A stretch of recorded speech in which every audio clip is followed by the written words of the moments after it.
I'm with a woman who is being referred to as India's, I don't want to say Bollywood's, but India's new go-to girl. I'm at the Toronto International Film Festival 2015 with Radhika Apte. Radhika, thank you so much for being with Filmy Cafe. Oh, thank you very much. So last night, or you just fresh off the premiere of Parched, you're sitting in the audience, you're watching the film. Is it the first time you saw the film festival? No, with the audience? Yes. So tell me what's going, you're sitting there watching the film, what are you doing? Not much, thinking of the after party, mostly. But no, I think it was an interesting experience because it was the first time we saw it with the live audience. And it's also very different reaction as compared to the Indian audience because the people here do not know much about India. So there are very different things that that brings out different reactions from them, which have become quite regular for Indian audience, or even for me, for that matter. Don't expect somebody to react to a certain things. So it was quite interesting to see what they thought of the film. It's quite a strong film. So yeah. Now, what are your criterias, or what is your checklist that you go through when you sign on for a film, be it this film or any film, and what worked for you with this one that you wanted to be part of it? There is no checklist. Every project is different. There's something you like about the film that that's why you want to do the film. This film, I think it was Leena basically. I think she's a really very wonderful energy. Something very wonderful about her energy. So when I met her, I felt quite inspired. And then she wanted to offer me to audition. The audition was fun again. It was not the regular kind of auditions. And then she told me the story, the script, and I thought it was a lot of issues that she's talking about, issues that I feel very strongly about. And it was also a part which I've never ever played before, and nobody's ever approached me with a part like that. I've always gotten very strong characters which are very know what they feel or what they think, and very sort of either that or so I mean, amongst the three women, I'm mostly offered parts which are like Rani or Bijli. Right. I never like Lajjo. Yeah. I'm either offered this or that. Yeah. Never Lajjo. So it was a very different part for me to play. Yeah, so I think all these things, and then again I knew who the actors were and who the DOP was, the technicians were, everything. Now, you're working with two other brilliant actresses as part of this ensemble. Obviously, there's other character roles as well. What was the dynamic like on the set? Did you guys just click? Because it is a saying in the industry, unfairly, I believe, that actresses can never be friends, they can never have cordial relations. What was your dynamic like on set? I think that's such a myth, because if you want to fight, you can fight with a male actor as well. And if you want to be friends, you can be friends. I mean, it's not gender specific. Exactly, I agree. And I think it's such a myth. I've worked with so many female actors in the past, and I've had such a wonderful relationship with them. And this set was unique because there's so many women on the set. I mean, there were literally 90% of us were women on the set, and I've never worked with so many women. I've never lived with so many women for 2 months. So it was so wonderful, and I think we really, some of us became really good friends, and I think we've taken a lot from that as well when we were performing. I wonder, I've seen the film obviously, hence this question comes. I wonder how much of it was improv, how much of it was scripted, because some of the scenes, you're wondering, was this on paper or did this happen?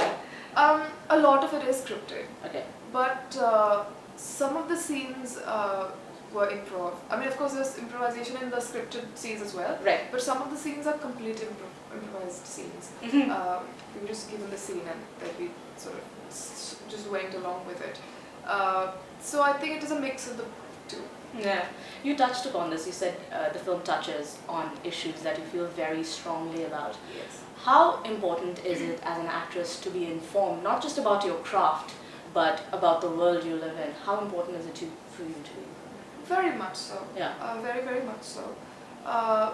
One, because you when you're performing and you're doing a variety of projects, you are presenting something. You're portraying a character, and you need to know a lot about where the character comes from and what is the subject you're dealing with.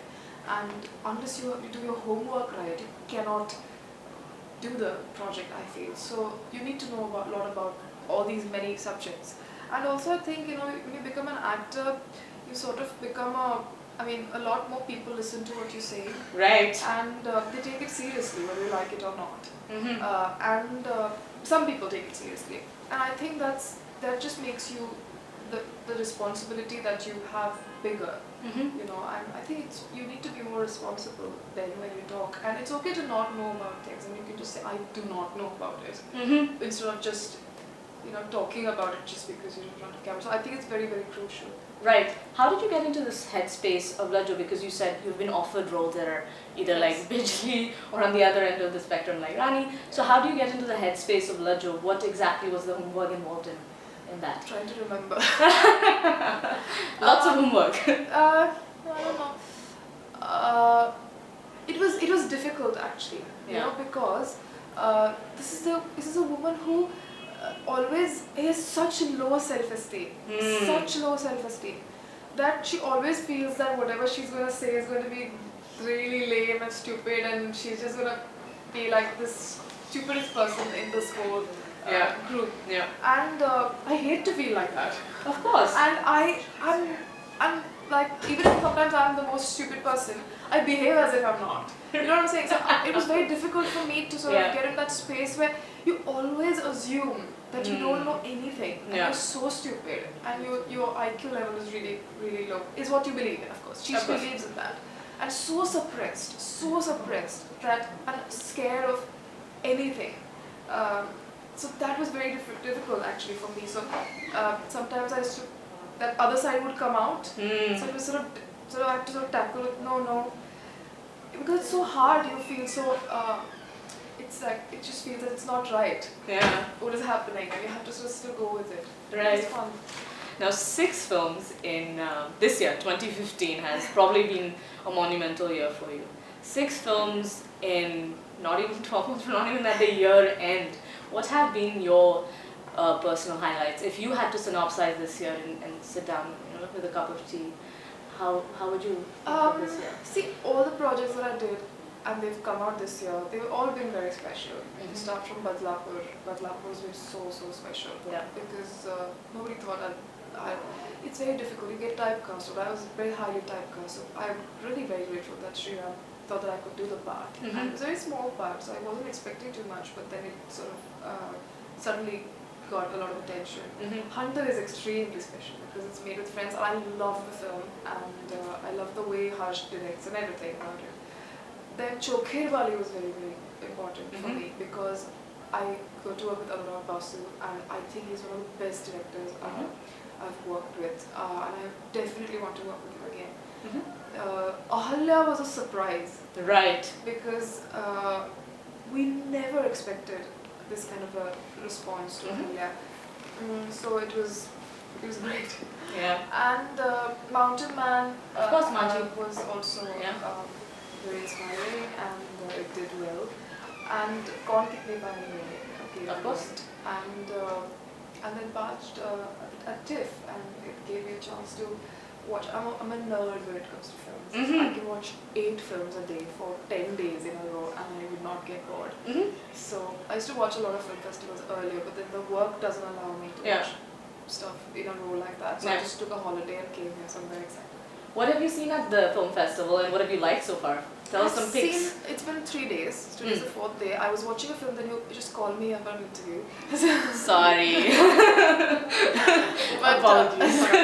But 3 days I saw a lot of films. Yeah. I think. What have you liked? Today I saw this wonderful film called The Lady in the Van. Okay. A Lady in the Van, sorry. Yeah. And oh my God, Maggie Smith is just astounding. Yeah. So amazing. That's the film that I saw today, and I loved. Then I also liked The Bank, which is the Sri Lankan French film. Yeah. I liked Son of Soul, which is my favorite film. I liked Beasts of No Nation. I'm just thinking if I'm forgetting anything. I loved Where to Invade Next. Right. Absolutely loved that. Michael Moore. I loved that. Yeah. I think these were the best films that think I saw it, unless I'm forgetting something. But there are too many films to watch because it's just been 3 days. And you're watching more, I'm assuming, right? Yeah. So we keep hearing this, Radhika, and I think I'm speaking to probably one of the best actresses in the current times. We keep hearing that it's a great time to be an Indian actress. The landscape is changing, everything is being altered. Is that in the sense that there's more opportunities, there's better scripts? Is that true? Is that a myth? Where do you? I don't know. I don't know. I mean, one thing is for sure, the market is opening up, and a lot of people are coming to India to make films. There are lots more collaborations than earlier, and a lot of people in the industry are willing to do projects which are not necessarily going to do 100 and 200 crores. So that is definitely the case. I don't know how well it's going to commercially be viable still, because that's still a struggle. But I also feel the certain government laws and the censorship things and other all bans and this and that, and it's just very harmful like generally and artistically also, I think. So situation like that, when you've not been given the freedom to an extent, I just don't know how I feel about it. Yeah. I mean, I do know what I feel about it. What I mean to say is that I don't know how good it is. When you come out and you're watching such films, you feel so good about it. And at home, you can't do this, you can't do that, you can't show this, you can't show that. And then if you do something, you get trolled on Twitter and on newspapers. It's just, it's worthless. Yeah. It's so worthless. I mean, it's not even worth actually thinking about it, but that's what happens. It's sad, I think. Yeah, I think you are making a phenomenal change towards that in terms of being brave enough to take decisions and literally bleep the repercussions and let's see where the road goes. What are you working on in the future? What are the projects we can see from you? So I'm doing a film. I'm signed it, but I think they want to announce it. You can announce it. No, so I and then go on and get completely just trying to squeeze it out of you. No, they will announce it. Excellent. Big film. What's that? It's an okay film, but the big studio. Okay. And it's just me. Wow. Okay. Amazing. Well, we wish you all the best, Radhika. It's been an absolute pleasure. Thank the you. film was fantastic and this conversation was fabulous as well. Thank you so so much. much.